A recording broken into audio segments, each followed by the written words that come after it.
नमस्कार। स्वागत है आपका न्यूज लॉन्चर पर। मैं हूं अशोक वानखेड़े, लेकर आया हूं आपका अपना कार्यक्रम द एक्सरे। एक वीडियो देखा एक्सरे में,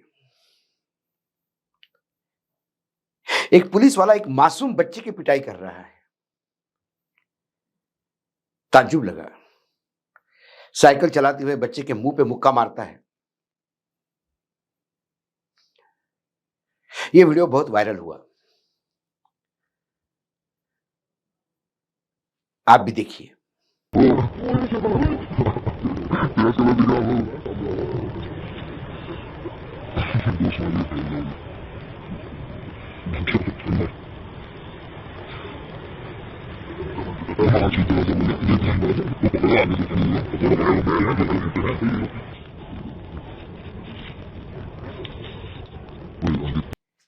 यह सूरत का वाकया है, गुरुवार का, कल का। आज 7 तारीख सूरत में प्रधानमंत्री नरेंद्र मोदी पदार्पण करें जाएंगे। उनका रूट तय होगा। तो गुरुवार को सूरत पुलिस मॉक ड्रिल कर रही थी कि प्रधानमंत्री का रूट कैसा है, कितना टाइम लगता है, क्या लगता है। ये सारा रेगुलर प्रोसेस है हमेशा की तरह। जब वो मॉक ड्रिल कर रही थी तब सूरत के लिंबायत क्षेत्र में एक लड़का इनोसेंटली साइकिल चलाते हुए छोटा उस रास्ते से जा रहा था, क्योंकि उसको ये मॉक ड्रिल है ये समझ में नहीं आ रहा था। एकाएक पुलिस सब इंस्पेक्टर आते हैं और उसे पकड़ के, उप निरीक्षक सब इंस्पेक्टर का नाम जो है बीएल गढ़वी है, उसने दे ठूसे बिना बोले, बिना उसको इंस्ट्रक्शन दिए कि तू क्या कर रहा है, थोड़ा साइड को हो जाओ। मॉक ड्रिल ही तो थे, प्रधानमंत्री तो थे नहीं। ये अमानवीय चेहरा कैसा पकड़ में आ गया, क्योंकि ऊपर से ड्रोन भी शूट कर रहा था कि मॉक ड्रिल ठीक चल रही कि नहीं चल रही है। उस ड्रोन ने ये कैप्चर किया और वहां से लीक हुआ वीडियो। अब जब गुरुवार को, शुक्रवार को लगातार 2 दिन ये वायरल हुआ, तो पुलिस ने अपनी जान बचाने के लिए एक्शन लेने का नाम लिया। सबसे पहले जो सूरत यातायात की उपायुक्त है अनीता बनानी, इन्होंने कहा कि वो इंसिडेंस हमारे नजर में आया, बहुत ही गलत बात है और हमने उस सब इंस्पेक्टर बीएल गढ़वी को सूरत निरीक्षण कक्ष में भेज दिया गया है। लेकिन मामला सोशल मीडिया में ज्यादा हॉटअप हुआ। उसके बाद विशेष शाखा की उपायुक्त देवल पटेल ने कहा कि सब इंस्पेक्टर बीएल गढ़वी का ट्रांसफर मोरबी में करवा दिया गया है और वहां के एसपी को यह बोल दिया गया है कि 1 साल तक इसका कोई वेतन में बढ़ोतरी नहीं होगी। इंक्रीमेंट जो है वो 1 साल के लिए रोका जाएगा। ये अमानवीय पहलू है और ये हमें मान्य नहीं। वो लड़का नेपाल से अपने रिश्तेदार के यहां 2 दिन पहले आया था। छोटा लड़का, बेरहमी से पीटती हुई पुलिस, और ये अमानवीय चेहरा सूरत पुलिस का पहली बार नहीं। पिछले 10 साल आप यूट्यूब पे जाके वीडियो भी देख लेंगे कि सूरत पुलिस बीटिंग अ बॉय, तो आपको कोई क्रिकेट खेलते हुए बच्चों को मारते हुए दिखाई देगी। कई वीडियोज मिल जाएंगे आपको। ये ऐसा क्यों? इतनी अमानवीय पुलिस क्यों होती है? क्या गाड़वी के खुद के अपने बच्चे नहीं हैं? ये मॉक ड्रिल ही थी। और अक्सर ये जब बड़े नेता जब आते हैं देश प्रदेश में या किसी गांव में, तो उस गांव का या उस शहर का जनजीवन अस्त व्यस्त किया जाता है। इसी सूरत में सीबीएसई की और गुजरात की बोर्ड्स की एग्जाम भी चल रही है। बच्चों को बोला गया था कि कल 7 तारीख है, प्रधानमंत्री आएंगे, आप परीक्षा के हॉल पे 3 घंटे पहले पहुंच जाएंगे। रास्ते में यातायात रोक दी गई और आपका पेपर मिस हो गया तो फिर आप भगवान भरोसे। बच्चे 3 घंटे पहले घर से निकल के 3 घंटे यदि एग्जाम हॉल में खड़े रहेंगे तो उसके बाद उनका क्या स्टैमिना रहेगा, उनकी मानसिक स्थिति क्या रहेगी पेपर देने की। क्योंकि बच्चा आधा घंटा पहले पहुँचता है, अपनी सीट देखता है, सीट पे बैठता है और इंतज़ार करता है कि कब पेपर बँटे और मैं पेपर दूँ। 3 घंटे तक माँ-बाप भी अटके हैं, बच्चा भी अटका है। ये टॉर्चर नहीं है तो क्या है? क्या कभी हमारे नेता देखते हैं कि ये क्या हो रहा है? एक फ़िल्म आई थी नाना पाटेकर की। उसमें एक सीन है कि मंत्री जी जा रहा है, काफ़िला रोक दिया गया है और रास्ते में एक प्रेग्नेंट महिला ऑटो रिक्शा में अस्पताल जा रही है, लेकिन उसका रिक्शा रोका गया क्योंकि वीआईपी मोमेंट है और बच्चे की डिलीवरी ऐसी ही होती है। तब नाना पाटेकर गुस्से से पुलिस वाले को पकड़ के बोलता है कि ये देख, ये देश का भविष्य जो है, ये पैदा हो रहा है रास्ते पर। ऐसे कई वाकया हैं। लेकिन हमारे नेता जब भी जाएँगे तो रोड शो करेंगे।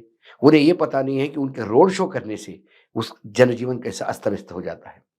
राजनीतिक दल तो लोगों को दोनों तरफ से खड़ा करके नारे लगवाता है, झंडे दिखवाता है। लेकिन वास्तविकता उस शहर के लोगों को पूछो।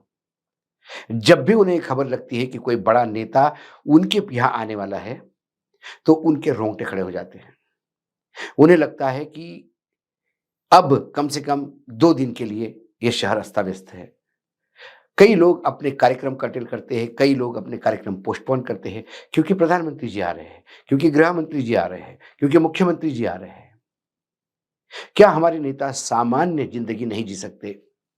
बड़े ताज्जुब लगता है कि जब इंग्लैंड के प्राइम मिनिस्टर यूँ ही घर से बाहर निकल के बस में निकल के ऑफ़िस चले जाते हैं, ताज्जुब लगता है। लेकिन क्या हमारे मुख्यमंत्री कभी प्रधानमंत्री ये भी जाते हैं, मेट्रो में जाते हैं, लेकिन जब उद्घाटन करना होता है तो उनके लिए लोग बिठाए जाते हैं कि ये प्रधानमंत्री जी आएँगे, ये स्कूल के यहाँ बच्चे बैठेंगे, ये प्रधानमंत्री इनसे बात करेंगे, ये बोलेंगे। हर जगह इवेंट है। लेकिन कभी सामान्य इंसान की बात आपने की है क्योंकि आपको उस पोज़ीशन पे बिठाया इसलिए जाता है कि आप सामान्य इंसान की ज़िंदगी को सुरुचि रूप से जीने दें, उनके स्टैंडर्ड ऑफ लिविंग बढ़ाएँ। लेकिन हमने ये देखा कि मंत्री का आना तकलीफ़दायक हो जाता है। जब कोई बड़ा मंत्री किसी की शादी में भी आता है, तो बाकी जितने मेहमान होते हैं, उन्हें ऐसा लगता है कि जैसे वो भिखारी है उस शादी में। जिस हिसाब से सिक्योरिटी का स्टाफ आके उनको हड़काता है। कई जगह मैंने देखा। हाल ही में दिल्ली में मराठी साहित्य सम्मेलन, अंतर्राष्ट्रीय मराठी साहित्य सम्मेलन हुआ। बहुत बड़ा मराठी साहित्यों का हुजूम। हज़ारों की तादाद में लोग महाराष्ट्र से आए साहित्यिक आए। लेकिन उद्घाटन प्रधानमंत्री के हाथ से था, तो पहले ही हॉल के दरवाजे बंद कर दिए गए थे और जो साहित्यिक थे वो बाहर थे और नेता लोग अंदर थे। सम्मेलन साहित्यिकों का था। ये ऐसी तकलीफ हर जगह होती है, लेकिन यदि पुलिस वालों को प्रोटोकॉल हैंडल करना होता है, पुलिस वालों को सारी चीज़ें देखनी होती है, लेकिन ये चीज़ें तमीज़ से भी हो सकती हैं। ये मॉक ड्रिल में लड़का आया, तो उसको रोक के साइड को भी किया जा सकता था। लेकिन जिस तरह से घसीट के उसको मारा गया, वो अमानवीय था। और ये सूरत पुलिस अपना विद्रूप चेहरा बार-बार क्यों दिखाती है, ये भी प्रॉब्लम है। क्योंकि मैं जब ये वीडियो ट्रेस कर रहा था, तो मुझे 7-8 साल पुराने भी वीडियो मिले और बुरा लगा कि हमेशा एक्शन होती है, लेकिन उसका कुछ इम्पैक्ट होता हुआ दिखाई नहीं देता। ये इम्पैक्ट कब होगा? मुझे एक वाकया याद है, जब प्रधानमंत्री मनमोहन सिंह थे और एक बड़े पोस्ट पे प्रणब दा भी थे। विज्ञान भवन के एक हॉल में प्रधानमंत्री का एक कार्यक्रम चल रहा था, जिसमें दादा भी इनवाइटेड थे। उसके बाद प्रधानमंत्री का जो अगला कार्यक्रम था, उसमें भी दादा को जाना था। दादा ने सोचा कि प्रधानमंत्री कार्यक्रम से बाहर निकलने के पहले मैं पहले गाड़ी से पहुंच के यदि आगे चला जाऊं तो ज्यादा अच्छा रहेगा, क्योंकि प्रधानमंत्री का रूट लगने के बाद कई जगह ट्रैफिक रोका जाता है। तो विज्ञान भवन के बाहर रास्ते पर दादा चलते हुए आए और उनके पिए उनकी गाड़ी लेने के लिए पीछे से भागे। लेकिन इतने में प्रधानमंत्री का रूट लग गया, उनकी गाड़ी पार्किंग में लग गई, दादर रोड के बीच में खड़े थे, प्रधानमंत्री का कॉन्वॉय आना था। एक पुलिस के सिपाही ने दादा को घसीटते हुए दीवार पे दबा दिया और कहा कि यहां से हिलना मत। दादा चिल्लाते रह गए कि मैं प्रणब मुखर्जी हूं, मैं प्रणब मुखर्जी हूं। प्रधानमंत्री का काफिला जाने के बाद जब पुलिस की वैन वो पीछे जिप्सियां आई और उन्होंने देखा, एक सीनियर अधिकारी ने देखा कि अरे बाप रे, प्रणब मुखर्जी को ऐसा दीवार पे दबा के रखा है किसी ने। तो वो जोर से चिल्लाए, क्या कर रहे हो? और ये सारा वाकया संजीव आचार्य दैनिक जागरण में पत्रकार थे, उन्होंने देखा और उन्होंने वो लिखा। ये ऐसे कई अमानवीय चीजें होती हैं। कहीं ना कहीं इस बच्चे के मारने के वीडियो पे जो एक्शन लिया है सूरत पुलिस ने, ये हमारे नेताओं की भी सोचने का समय है। अतिथि देवो भव, अतिथि दानव भव मत बनिए। और अक्सर हमारे वीवीआईपी अतिथि दानव भव ही बन के आते हैं। आज एक श्री में इतना ही। कल फिर आता हूं किसी विषय के साथ। तब तक के लिए नमस्कार। देखते रहिएगा न्यूज लॉन्चर।